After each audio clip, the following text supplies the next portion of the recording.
मैं मंत्री जी का धन्यवाद करूंगा। एक महत्वपूर्ण बिल, ये जरूरी बिल है, सही जैसे बताया कि डिग्री भी दी जाएंगी अब ट्रिपल आईटी के माध्यम से, और इनको national importance, institutes of national importance का दर्जा सरकार इस बिल में दिलवा रही है। इस बात का हम स्वागत करते हैं।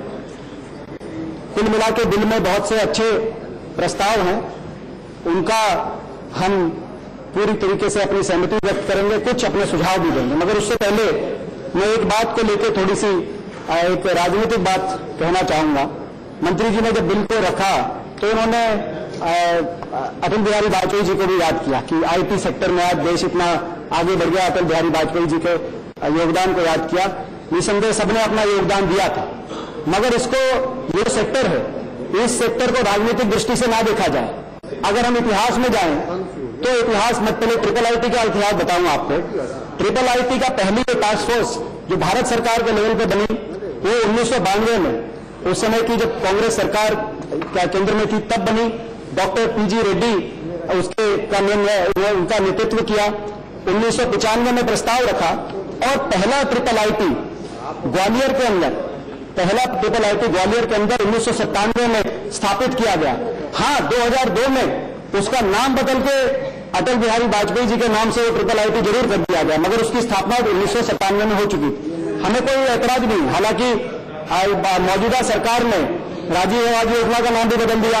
राजीव जी ने भी देश के लिए शहादत दी थी। इंदिरा आवास योजना का भी नाम बदल के उसका भी नाम प्रधानमंत्री जी के नाम पे किया। उन्होंने भी देश के लिए शहादत दी। बदले नाम, मगर हमने नाम नहीं बदला। हमने अटल बिहारी वाजपेयी जी के नाम से ही उसको रहने दिया।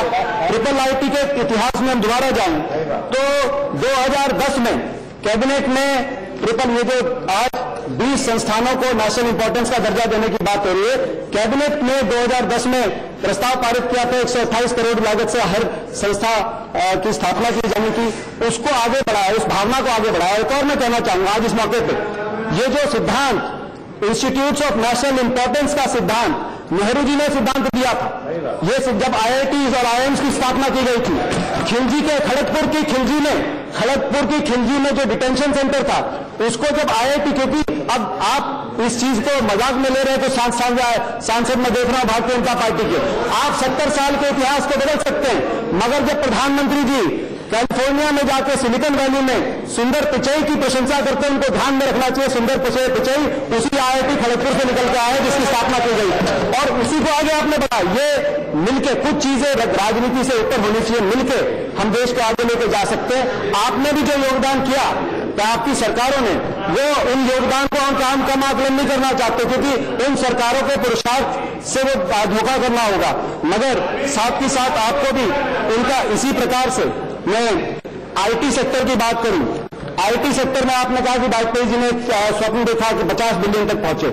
हमें खुशी है कि आज जो आईटी सेक्टर है वो सही बात है, उसका 50 नहीं 155 बिलियन $, आईटी और जो है आईटी इनेबल सर्विसेज का जो हमारा सेक्टर है, जो कि 1% हमारी जनसंख्या को ये रोजगार देने का काम करता है। दुनिया के अंदर 56% मार्केट शेयर आज हिंदुस्तान, भारत के आईटी और आईटी इनेबल सर्विसेज सेक्टर का।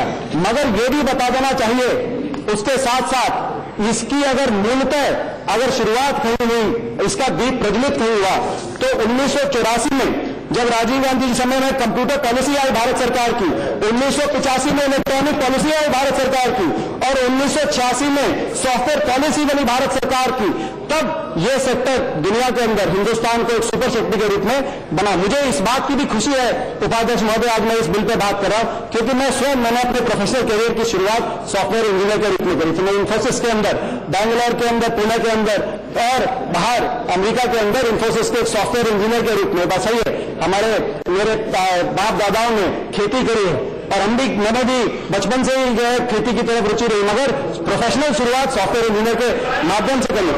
और उस लिहाज से जो बिल है, उस लिहाज से जो बिल आप लेके आए हैं ट्रिपल आईटी, इसकी स्थापना बहुत जरूरी थी, क्योंकि मैं देखता था जो है जावड़ेकर जी हमें बहुत ही एक, मैं समझता हूं आज इस बात की भी खुशी है कि जावड़ेकर जी इस मंत्रालय का नेतृत्व कर रहे हैं। उनकी समझ है, गहरी समझ है, मैं जानता हूं। मुझे जब मैंने अपनी इंजीनियरिंग करी जावड़ेकर जी, उसके बाद मतलब अपनी टेक्सटाइल और मैकेनिकल में इंजीनियरिंग के बाद इन्फोसिस में पहुंचा, तो 6 महीने इन्फोसिस ने नए सिरे से ट्रेनिंग कराई। इनका खुद का अंदर एक इंस्टीट्यूट था जिसमें नए सिरे से ट्रेनिंग कराकर वो सॉफ्टवेयर इंजीनियर अपना मैसूर में उन्होंने ट्रेनिंग कराई। अब तो ट्रिपल आईटीज मैं समझता हूं कि जो पार्टनरशिप है कंपनीज के साथ, कॉर्पोरेशन के साथ पार्टनरशिप करके उस दिशा में हमारी जो आईटी स्किल को लेकर जाने का काम करेंगी। बहुत ही महत्वपूर्ण मैं समझता हूं ये बिल है और इसको ट्रिपल आईटीज को आगे लेके ये जाने का काम करेंगी। 2 मुद्दे और मैं रखना चाहूंगा। एक, जैसे मैंने कहा कि राजनीतिक दृष्टि से नहीं देखा जाना चाहिए, some things are apolitical and everybody, and this is the beauty of India, what we can achieve together, and certain things should be seen from that perspective. I want to ask the HRD minister regarding 2 triple IT projects। 20 triple IT project की स्थापना की जानी चाहिए थी। उसमें से 2 project, एक triple IT Amethi और एक ट्रिपल IT सोनीपत जो मेरे क्षेत्र में। तो क्या कारण है कि ट्रिपल IT अमेठी को बंद कर दिया, अमेठी को बंद कर दिया गया, इलाहाबाद में शिफ्ट कर दिया गया।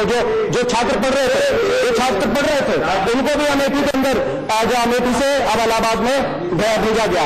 और अब ट्रिपल आईटी सोनीपत जो मेरे क्षेत्र में है, जिसकी 2013 में जो उसका फाउंडेशन पल्लम राजू जी ने और चौधरी उपेंद्र सिंह हुड्डा जी ने फाउंडेशन रखा, उस पर कार्य शुरू हो गया था। अब जैसे ही सरकार बदली, कार्य रुक गया और अभी हाल ही में खबरें आ रही हैं कि उसको भी उसकी जगह चयनित की जानी है, जबकि कार्य वगैरह शुरू हो गया था 3 साल के बाद। मेरा यही सवाल है कि 2 ऐसे लोकसभा क्षेत्रों के 2 क्षेत्रों की मैं बात कर रहा हूं जहां विपक्ष के सांसद, आपको तो बढ़कर, क्योंकि हम सब मिलकर देश को आगे लेके जाने का काम करेंगे।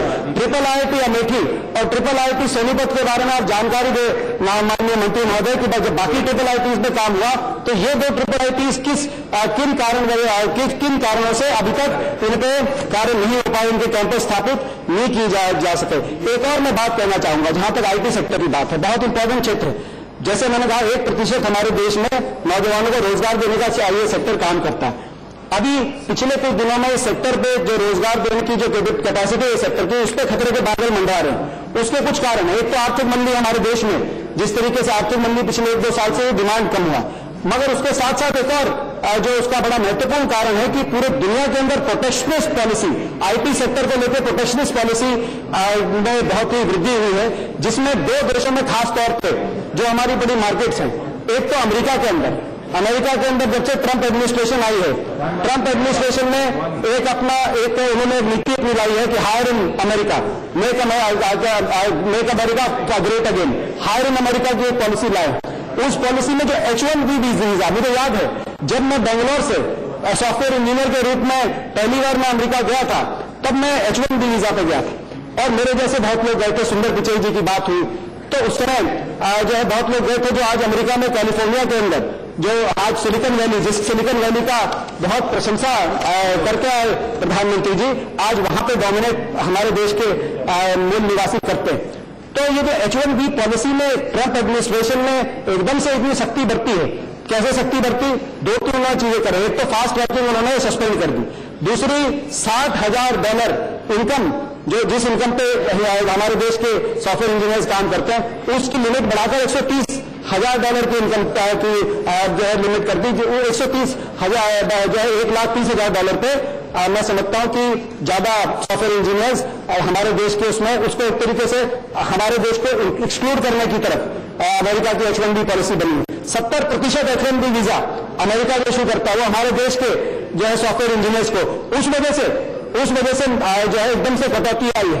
और अक्रॉस दी बोर्ड मैं आपको संज्ञान में लाना चाहूंगा, मैकिन्सी एंड कंपनी की रिपोर्ट आई कि अगले 3 वर्षों में, यह आप लोग के लिए बड़े सोचने का विषय है, क्योंकि आप लोग का वायदा था कि 2 करोड़ नौकरी हर साल देंगे, और आपका लेबर ब्यूरो बता रहा है कि पिछले साल केवल 2 लाख नौकरी दी गई। तो ये आप लोगों को सोचने का विषय है कि जो आईटी सेक्टर जो इतनी तेजी से दुनिया में हिंदुस्तान सुपर शक्ति के रूप में आईटी सेक्टर में जो आगे बढ़ रहा था, अब मैकिन्सी एंड कंपनी ने एक प्रेडिक्शन की है कि अगले 3 वर्षों में हर साल 2 लाख आईटी सेक्टर में नौकरियों कटौती होगी। जो ट्रिपल आईटी इंस्टीट्यूट से जो ग्रेजुएट्स निकलेंगे उनके भविष्य के बारे में भी हमें चिंता करनी है। और अक्रॉस दी बोर्ड पिछले वर्ष लार्सन एंड टर्बो में 14,000 सॉफ्टवेयर इंजीनियर्स की छटनी की गई, इन्फोसिस में 9,000 सॉफ्टवेयर इंजीनियर्स की छटनी की गई, नोकिया में 6,600 सॉफ्टवेयर इंजीनियर्स की कॉग्निजेंट में 6,000, HDFC बैंक में 4,500, टाटा कंसल्टेंसी TCS के अंदर 3,000। इनफैक्ट TCS के बारे में कहना चाहूंगा, उत्तर प्रदेश में आपकी बड़ी जीत हुई है, बड़ी जीत हुई है। जीत के बाद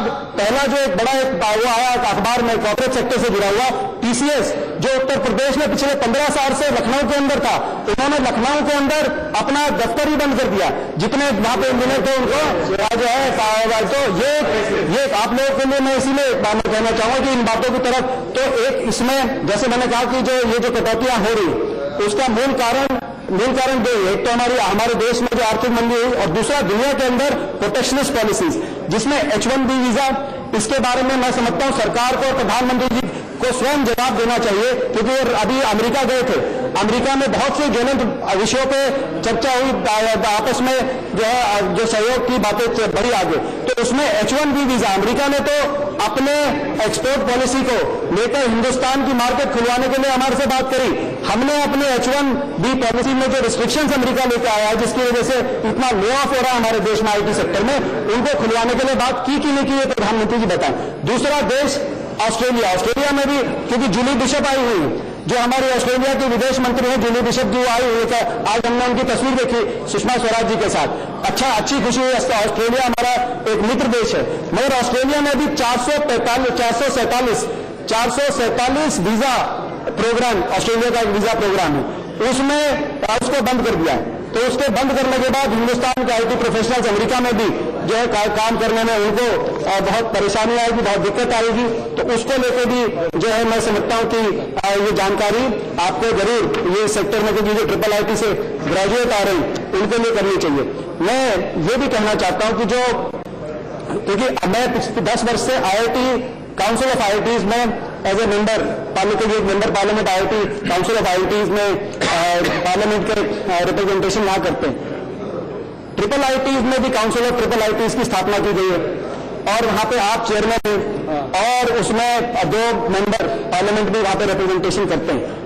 एक मैं सुझाव देना चाहूंगा कि IITs का जो एक्सपीरियंस रहा काउंसिल ऑफ IITs के अंदर काम करने का मेरा, जो इसमें एक्सटेंशन सेंटर्स IITs में जो ब्रांड बन चुके थे कुछ IIT Delhi, IIT Madras, IIT Pawai, IIT Kharagpur, उनके एक्सटेंशन सेंटर्स की स्थापना करने की बात IITs ने, काउंसिल ऑफ IITs ने अडॉप्ट की। वो मेरा ही प्रस्ताव था।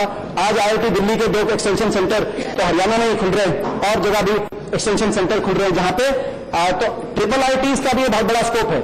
इस बिल के अंदर उसका प्रावधान नहीं, क्योंकि जो छोटे शहर हैं, वो 20 जो IIITs हैं, इनमें से जो फ्लैगशिप आपके IIITs हैं, जो brand IIT Bangalore, IIT Hyderabad, उनके एक्सटेंशन सेंटर्स अगर छोटे शहरों में भी खुल पाएंगे तो वहां के भी छात्र इसके अंदर मैं समझता हूं इन्वॉल्व हो सकेंगे, क्योंकि खुलने के लिए बहुत बड़ा इंफ्रास्ट्रक्चर, IT सेक्टर की सबसे बड़ी खूबी है, बहुत बड़ा इंफ्रास्ट्रक्चर नहीं चाहिए।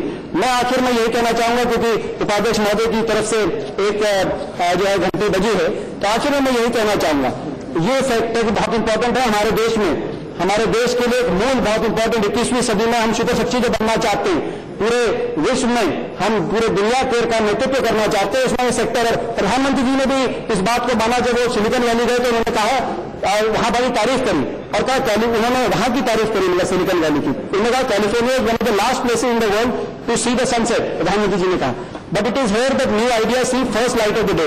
हमें खुशी होती, क्योंकि आज सिलिकॉन वैली अमेरिका के मुकाबले में 56% दुनिया का जो ट्रेड है IT सेक्टर का, वो डोमिनेट हिंदुस्तान करता है। जो बैंगलोर है हमारा IT सेक्टर, जो वो वहां के सिलिकॉन सेक्टर के मुकाबले में खड़ा। प्रधानमंत्री जी बैंगलोर की भी तारीफ करें। प्रधानमंत्री जी कहें कि अगर कैलिफोर्निया का सिलिकॉन वैली दुनिया का कोई रास्ता दिखा रहा है, तो बैंगलोर का सिलिकॉन वैली जो है कैलिफोर्निया के सिलिकॉन वैली से उससे भी आगे आज बढ़ चुका है। क्योंकि जैसे मैंने कहा कि ये सभी का पुरुषार्थ है, इसमें 70 साल की बात करें तो आप लोगों का भी पुरुषार्थ है। बैंगलोर आज दुनिया के अंदर जो है डोमिनेट कर रहा है, तो उसकी कल्पना करें हम, और इस सेक्टर को किस तरीके से मजबूत किया जाए। एक मर्फीज लॉ है, things left on their own, things tend to get from bad to worse. तो अभी आईटी सेक्टर ऐसा लग रहा है कि आपने ट्रिपल आईटी के लिए बहुत अच्छी पहल करी जाहिर कर दी, मगर आईटी सेक्टर में लग रहा है कि things have been left on their own, that is why things are going from bad to worse. इस चीज को कैसे इसको बदले। आखिरी में एक उस इंजीनियर की व्यथा बता के अपनी बात समाप्त करूंगा, जिसके पास रात को 12 बजे फोन आया कि कल सुबह 10 बजे से आपको इस जॉब से निकाल दिया जाएगा। वो बड़ा ऑडियो वायरल हुआ, बहुत बड़ा वो ऑडियो वायरल हुआ। ये जो अनसर्टेनिटी हमारे देश के सॉफ्टवेयर, हमारे समय में हम बहुत गर्व से कहते थे हम इन्फोसिस के अंदर हमें हमारी नौकरी लग गई। जब हम अपना घर छोड़ के गए थे बैंगलोर, बड़े गर्व से कहते थे कि हम इन्फोसिस में नौकरी लग गई और अब जो है हम देश के निर्माण में, देश को आगे लेके जाने में अपना योगदान करेंगे। वही दिन दोबारा वापस आए, हम देश आईटी सेक्टर देश में नई दुनिया के अंदर हिंदुस्तान का नेतृत्व करने में अपना योगदान दें। इन शब्दों के साथ आपका बहुत बहुत धन्यवाद।